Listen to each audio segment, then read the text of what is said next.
하나님의 축복과 은총이 여러분과 함께하길 주님의 이름으로 축복합니다. 자, 오늘 함께 나눌 말씀의 제목은 데오빌로 각하가 누구인가? 자, 이 제목을 가지고 함께 하나님 말씀을 나누겠습니다. 오늘 본문 말씀은 누가복음 1장 1절로 4절의 말씀입니다. 우리 중에 이루어진 사실에 대하여 처음부터 목격자와 말씀에 일꾼된 자들이 전하여 준 그대로 내력을 저술하려고 붓을 든 사람이 많은지라. 그 모든 일을 근원부터 자세히 미루어 살핀 나도 데오빌로 각하에게 차례대로서 보내는 것이 좋은 줄 알았느니 이는 각하가 알고 있는 바를 더 확실하게 하려 함이로라. 자, 누가복음은 이방인이었던 의사 누가가 쓴 서신서로서 누가는 누가복음과 사도행전을 기록하였습니다. 이 누가는 사도 바울과 함께 평생을 함께 복음을 전한 복음의 일꾼이요, 또 바울의 사역에 산 증인이었습니다. 이 누가복음과 사도행전은 이 편지를 받아야 될 대상은 데오빌로라고 말하고 있습니다. 사도행전 1장 1절로 2절을 보겠습니다. 데오빌로여, 내가 먼저 쓴 글에는 무릇 예수께서 내가 먼저 쓴 글이 바로 누가복음을 이야기하는 거예요. 무릇 예수께서 행하시며 가르치시기를 시작하심부터 그가 택하신 사도들에게 성령으로 명하시고 승천하신 날까지의 일을 기록하느라. 자, 왜 누가는 데오빌로에게 누가복음과 사도행전을 통해 예수님의 사역과 명령을 기록하여 전하고 있을까요? 이 데오빌로가 도대체 누구이길래 이렇게 애정을 가지고 편지를 썼을까요? 누가복음에서는 데오빌로 각하라고 하니까 아주 높은 직위에 있는 사람이라고 주장하는 사람도 있습니다. 데오빌로 각하가 누구일까요? 누가는 왜 자기가 깨달은 이 진리를 데오빌로 각하에게 전하려고 했을까요? 자, 오늘은 데오빌로 각하가 누구인가에 대해서 함께 말씀을 나누겠습니다. 자, 첫 번째, 데오빌로 각하가 누구일까? 자, 많은 신학자들이 데오빌로 각하를 높은 직위에 있는 사람이라고 말합니다. 누가가 높은 직위에 있는 사람에게 복음을 설명하기 위해서 누가복음을 써서 보냈다고 하는데 과연 그럴까요? 여러분, 초대교회 당시에 기독교가 엄청난 핍박을 받고 순교를 당하는 시기였는데 이렇게 공개적으로 이름을 내걸고 높은 직위에 있는 사람에게 서신을 보낼 수가 있었을까요? 데오빌로 각하는 높은 직위에 있는 어떤 특정한 사람을 말하는 것이 아니라 성경 앞뒤 문맥을 보아야 정확한 뜻을 알 수 있습니다. 자, 그럼 첫 번째, 각하는 무엇을 말하는 것일까요? 자, 이 문제를 헬라어로 조금만 알아도 쉽게 풀려질 수 있는 내용입니다. 자, 이 데오빌로 각하의 헬라어로 보게 되어지면 크라티스테 테오필레입니다. 그래서 크라티스테는 뭐냐면 가장 존경한, 가장 고상한, 가장 고귀한 이런 뜻이에요. 크라티스테를 각하로 번역하니까 그 당시에 높은 직위에 있는 사람이구나 라고 생각할 수 있는데, 여러분, 이 세상에서 가장 고상하고 가장 고귀한 사람이 누구입니까? 세상에 높은 직위에 있는 사람입니까? 아니면 유명한 사람입니까? 진짜 가장 고상하고 고귀한 사람은 하나님의 자녀들 아닙니까? 자, 시편 82편 6절을 보겠습니다. 내가 말하기를 너희는 신들이며 다 지존자의 아들들이라 하였습니다. 자, 여기서 이 지존자의 아들 했을 때 이 지존자의 히브리어를 보게 되어지면 이게 크라티스테와 연결이 되어지는 거예요. 그래서 이 지존자의 히브리어를 보면 엘레온 5945번에 엘레온인데 엘레온은 5927번에서 유래가 되어서 높음, 또 높은 호칭으로 지고자 하나님을 이야기할 때 가장 높은, 또 보다 높은, 가장 높은 이런 뜻이에요. 여러분 지존자의 아들들은 가장 고귀한 분의 아들들이란 뜻입니다. 그럼 여기서 너희가 바로 하나님을 믿는 성도들을 말한 것입니다. 하나님 믿는 성도들인 여러분이 바로 하나님 같은 존재예요. 가장 높은 분의 아들들입니다. 그래서 너희는 신들이라고 했는데 어떤 사람들을 신들이라고 했습니까?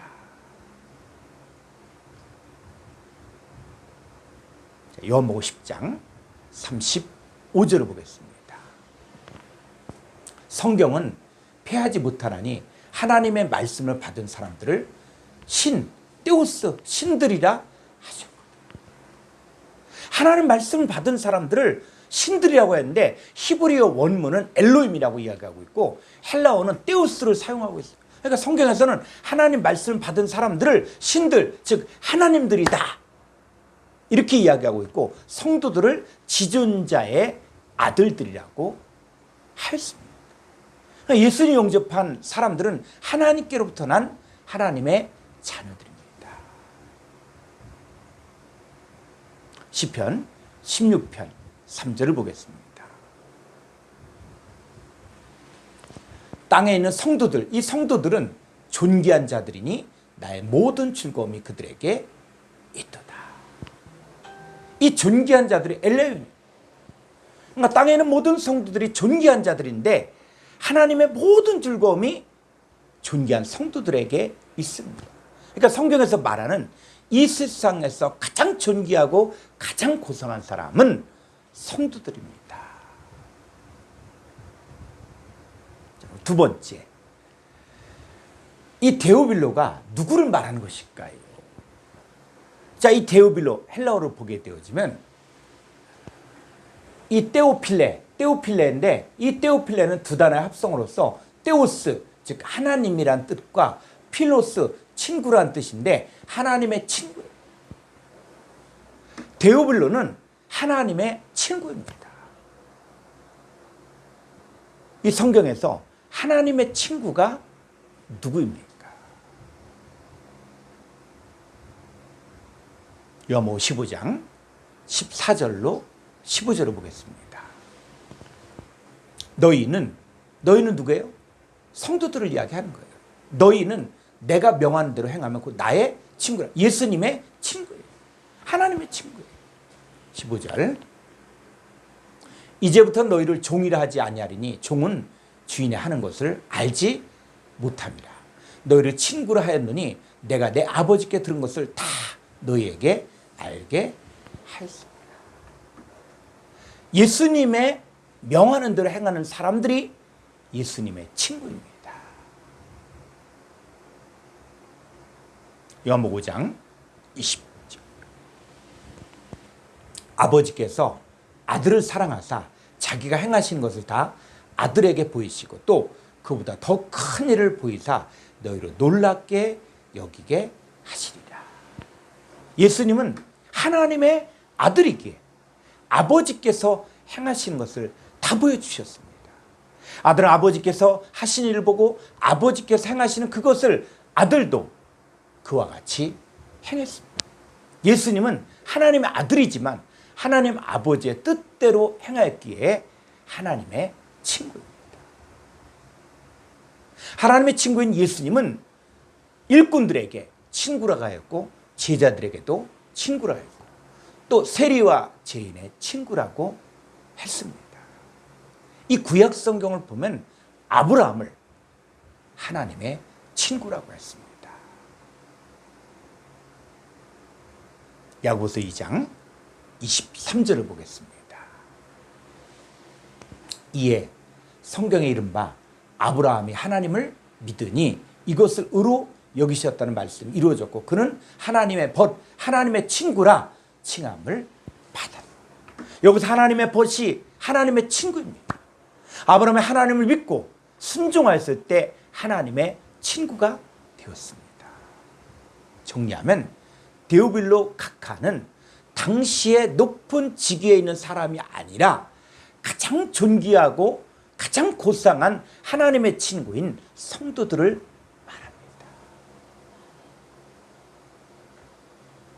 이사야서 41장 8절로 10절을 보겠습니다. 그러나 나의 종 너 이스라엘아 내가 택한 야곱아 나의 벗 누구? 하나님의 벗 아브라함의 자손아. 이제는 하나님의 벗이 아브라함만이 아니라 아브라함의 자손도 이야기하는 거예요. 내가 땅끝에서부터 너를 붙들며 땅 모퉁이에서부터 너를 부르고 내게 이르기를 너는 나의 종이라 내가 너를 택하고 싫어하여 버리지 아니하였다 하노라. 자, 그 다음 두려워하지 말라 내가 너와 함께함이라 놀라지 말라 나는 내 하나님이 됨이라 내가 너를 굳세게 하리라 참으로 너를 도와주리라 참으로 나의 의로운 오른손으로 너를 붙들리라. 우리는 하나님의 벗 아브라함의 자손입니다. 우리 주님은 우리를 붙드시고 부르셨고 하나님의 종이라고 하셨습니다. 하나님은 하나님의 친구가 된 우리에게 두려워하지 말라 내가 너와 함께합니다. 놀라지 말라 나는 내 하나님이 됨이라. 내가 너를 굳세게 하리라 참으로 너를 도와주리라. 참으로 나의 의로운 오른손으로 너를 붙들리라고 약속하셨습니다. 크라티스테 테오필레 가장 존귀한 하나님의 친구는 바로 성도가 된 저와 여러분을 말한 것입니다. 이 누가는 성도들 안에 이루어진 사실에 대하여 말씀에 목격된 자로서 근원부터 살펴 성도들이 그 배운 바에 확실함을 세우기 위해 누가복음을 기록하여 하나님의 친구인 성도들에게 전한 것입니다. 두 번째, 왜 데오빌로 각하에게 편지를 썼는가? 자, 첫 번째, 복음의 진리를 더 확실하게 알도록 하기 위하여. 자, 누가복음 1장 4절을 보겠습니다. 이는 각하가 알고 있는 바를 더 확실하게 하려 함이로라. 이것을 원문을 직역을 하게 되어지면 이 로고스들의 확실함을 배워지는 것들에 대해 전적으로 알게 되고 인식하게 하기 위해서예요. 그러니까 문자로 성경을 아는 때가 있고 문자가 존재화되어지고 말씀이 육신이 되어 내 안에 이루어진 것을 알 때가 있습니다. 그럼 로고스가 무엇을 말하는 것일까요? 자, 요한복음 1장 1절을 보겠습니다. 태초에 말씀, 이 말씀이 로고스예요.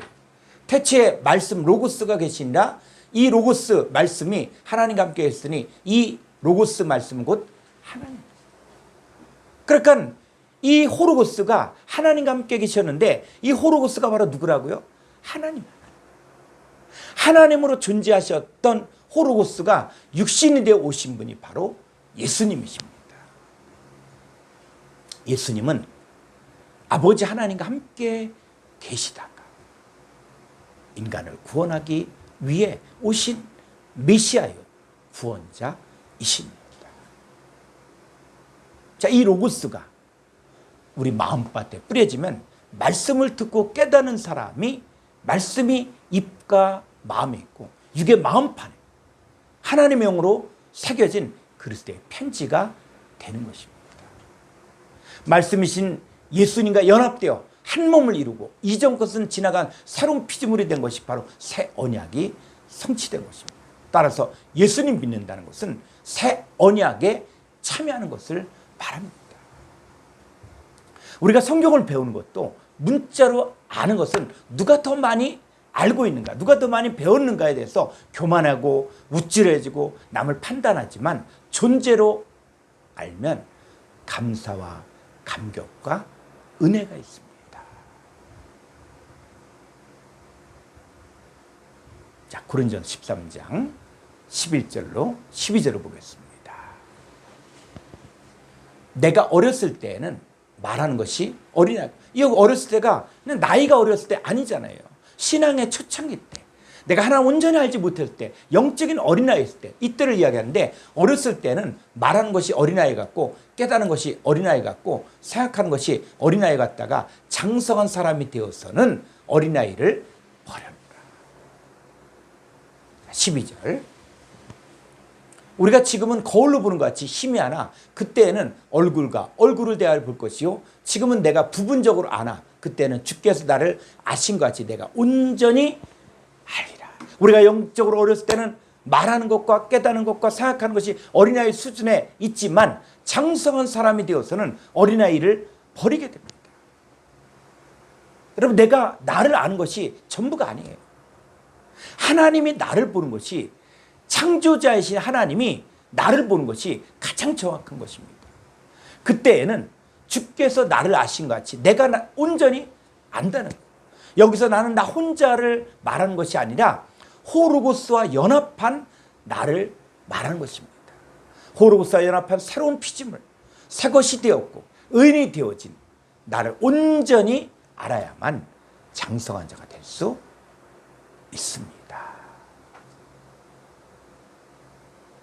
에베소서 4장 13절로 14절을 보겠습니다.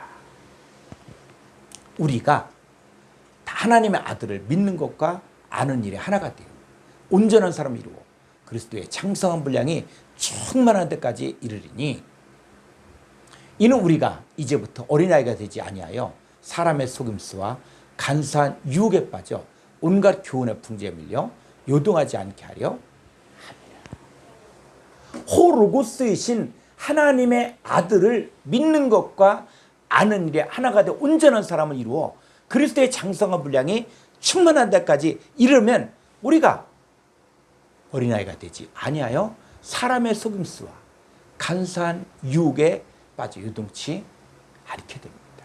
자, 누가는 이 말씀들의 확실함을 배우는 차원에서 말씀이 육신이 되어지는 과정까지를 온전히 알게 하기 위해서 이 편지를 쓴 것입니다.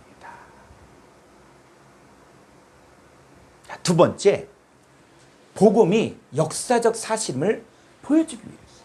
자, 누가복음 1장 3절을 보겠습니다. 그 모든 일을 근원부터 자세히 미루어 살핀 나도 데오빌로 각하에게 차례대로 써보내는 것이 좋은 줄 알았다.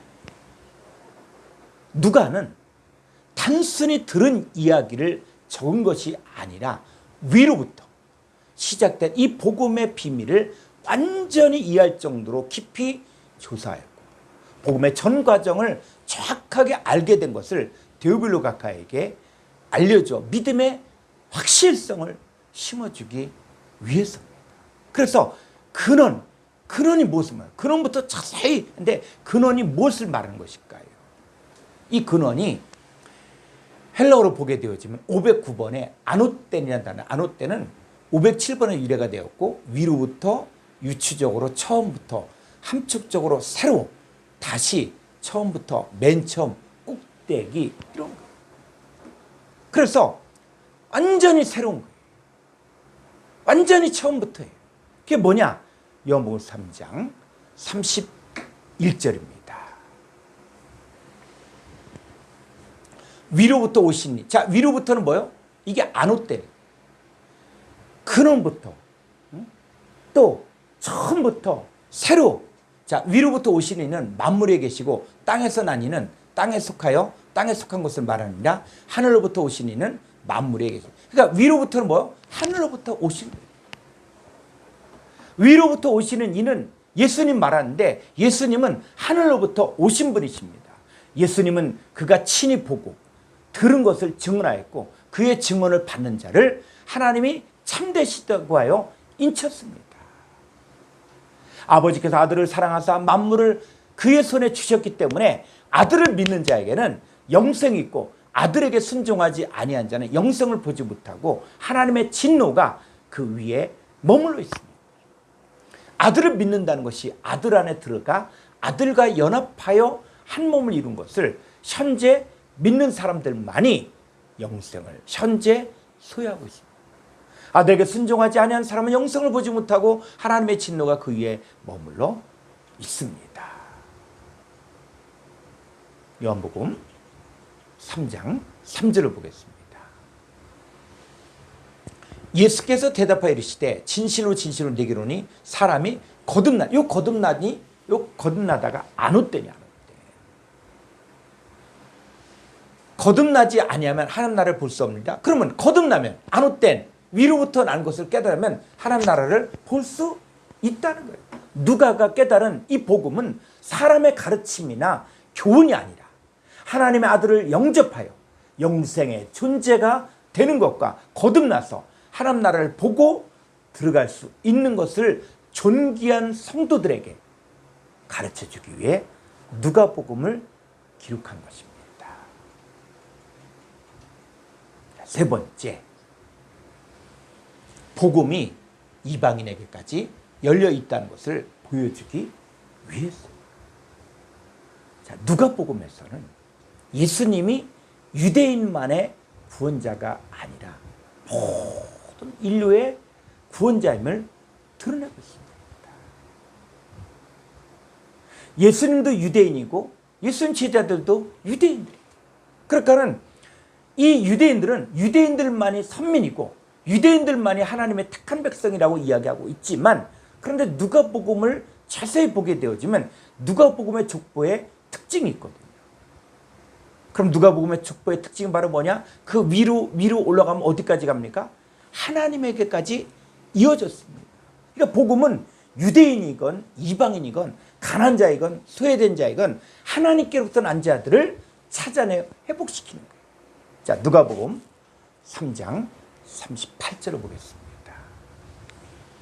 자, 족보가 위로 올라가는데 그 위는 에노스요, 그 위는 셋이요, 그 위는 아담이요, 그 위는 하나님이십니다. 인간의 역사는 하나님께로부터 시작하였는데 하나님께로부터 난 하나님의 자녀들을 찾아 구원하기 위해 인간의 족보 속에 하나님께 속한 자들을 보내셨습니다. 하나님께 택하신 하나님의 선민은 이스라엘만을 말하는 것이 아니라 이스라엘에게 옛 언약을 주어 지키게 하였지만 혈과 육에 속한 그들은 언약을 지킬 수 없었고 하나님을 배반하고 떠날 수밖에 없었습니다. 그러나 거룩한 성령으로 말미암아 잉태가 된 예수님은 하나님의 아들로 오셔서 회개하라, 천국이 가까웠느냐고 하시면서 하나님 나라 복음을 전하셨고, 그가 전한 복음은 유대인과 이방인을 포함한 전 인류에 대한 하나님의 선포였습니다. 부활하신 예수님은 바울에게 이렇게 명령했습니다. 사도행전 9장 15절을 보면 주께서 이르시되 가라, 이 사람은 내 이름을 이방인과 임금들과 이스라엘 자손들에게 전하게 하여 택한 나의 그릇이라. 그래서 이방인이 앞에 나와요. 이방인과 임금들과 이스라엘 자손 유대인들에게 전하기 위해 택한 나의 그릇이. 이 사람 바울은 바로 내 이름, 하나님의 이름을 이방인과 임금들과 이스라엘 자손에게 전하기 위해 택한 나의 그릇이라고 했습니다. 그러니까 복음을 들어야 될 대상이 이방인과 임금들과 이스라엘 자손들입니다. 누가복음을 마무리하면서 부활하신 예수님의 말씀을 인용하는데 그의 이름으로 죄사함을 받게 하는 회개가 예루살렘부터 시작한 모든 족속, 모든 이방인들에게 전파될 것이 기록되었다라고 하였습니다. 이 복음을 듣고 믿는 자들은 다 구원을 받게 되어 있습니다. 자, 누가는 디오빌로 각각 하나님의 친구인 존귀한 성도들에게 자기가 살피고 깨달은 복음을 전하기 위해 누가복음과 사도행전을 기록한 것입니다. 여러분이 바로 디오빌로 각하입니다. 여러분 모두가 하나님의 친구요, 존귀한 이 성도의 삶을 살기를 주의 이름으로 축원합니다.